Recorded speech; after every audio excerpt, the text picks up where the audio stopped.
called Meraj-un-Nabi. This is the Meraj of those who pray, who are believers in Allah subhanahu wa ta'ala. What does this mean? What happened in Meraj to our beloved Prophet? He was face to face with Allah subhanahu wa ta'ala. When you are in prayer, imagine that you are face to face with Allah subhanahu wa ta'ala.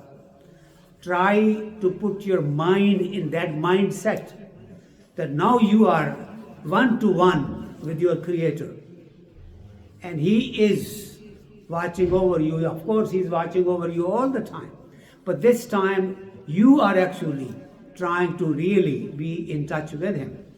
And those who are Mardan-e Kamil, those who are perfect believers, do attain that kind of a status that when they are actually doing or performing Salah, they are really, in a way, in touch with Allah subhanahu wa ta'ala, and Allah subhanahu wa ta'ala sometimes even responds to them in the sense that they basically feel that whatever prayer, whatever they said, Allah subhanahu wa ta'ala heard it, and they actually are delivered right after that, so they understand that the connection is there completely. Obviously, not everyone can understand that, not everyone can achieve that kind of a status, but there are humans that do. Now, Salat is a mirage of believers, and to be able to really benefit from that, just imagine how this is prescribed to us. Regardless of where on this earth you live, regardless of what language you speak, regardless of what kind of an ethnic class you belong to, you are only supposed to pray in Arabic language. You have to recite the same words. All human family has to recite the basic body of the prayer is the same for everyone, whether you are a Sunni or a Shia or whatever other little bit of a difference you may have in terms of interpretation of message of Allah subhanahu wa ta'ala. But when it comes to prayer, we are all one unit. Entire Muslim community prays basically the basic prayer for them, from joining the prayer, raising your hands for takbir, to until the time you say Assalamu alaikum wa rahmatullah. You are basically repeating the same Arabic words. Why is that?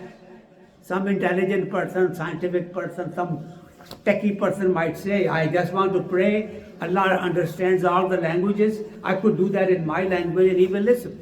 For dua part you can. For other things that you do on your own, you can use your language.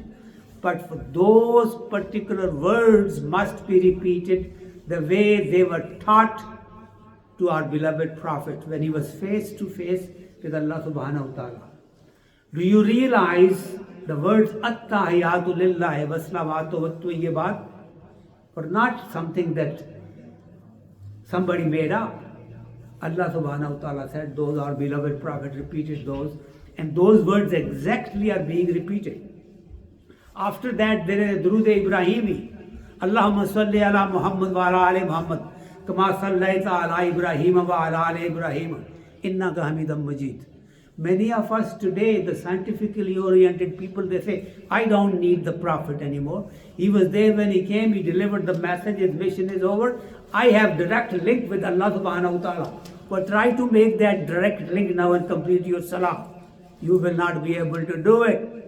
Even if you say, no, Salam is not necessary, Durood is not necessary. Try getting away from it because you are doing it in Salah. This is how Allah subhanahu wa ta'ala completed his promise to his beloved Prophet. وَرَفَعْنَا لَكَ ذِكْرَكَ. And for you, we have elevated your zikr, O my beloved Prophet. So there are so many secrets in Salah that we may not understand. Just follow it. There is a reason why these things are the way they are. The other thing, there is so much emotional support that you get physically. At my age now, when I have very little else to do, I'm retired, Believe you me, when I pray that is probably the best exercise I get. I get up, I bend down, I go on my knee, I go on my feet, and I bend my feet in a certain way. All my organs of body are actually being moved at the time. You do that 5 times a day. You clean yourself 5 times a day, and you try to dress up practically when you are praying to be making sure that you're clean. All of that is very emotionally uplifting and actually gives you good health, emotional as well as physical. But then there are other benefits that Salah has that obviously we don't have much time to go into it, but just imagine coming to the masjid for Friday prayers. You could pray at home also, but when we are asked to come to the masjid and we meet our neighbors and our friends that live in the community, connections are made, friendships are made. You try to find out who can help you or who you can help. All of that community kind of a living, helping each other, all that develops here. And when you have masajid like this one or others that are much, much larger and serving large communities, there children have their schooling, they have meeting each other, and this is how they interact, and hopefully family relationships are developed. Children marry other Muslim children, and this is how the community goes. The benefits of Salah, 5 times daily Salah, congregational Salah, are so numerous that inshallah we will in future sessions talk individually. This way you will reflect how beautiful this particular system is that Allah subhanahu wa ta'ala has given us to pray 5 daily prayers. One final thing that I must remind all of us is that this is one thing that we will be questioned about on the day of judgment, the very first thing after Iman. So Salah is important. Once it becomes mandatory when you are of an adult age, then after that, whether you are sick or you are dying, you're in a nursing home, wherever you are, whether you can actually make ablution of wuzu or not, even then, by gestures, prayer must be done. It must be, all 5 daily prayers must be completed. This is how important it is. It's not that Allah subhanahu wa ta'ala really needs that for His glory. No. For us, He's providing the opportunity to be in touch with Him, connect with Him, and ask for His forgiveness. May Allah subhanahu wa ta'ala give us the wisdom and the understanding that all of this is for our benefit, that we should live up to our potential as human beings, and we should recognize that Allah subhanahu wa ta'ala is watching over us all the time, even though we may not be able to really watch over Him. Jazakumullahu khair. Assalamu alaikum.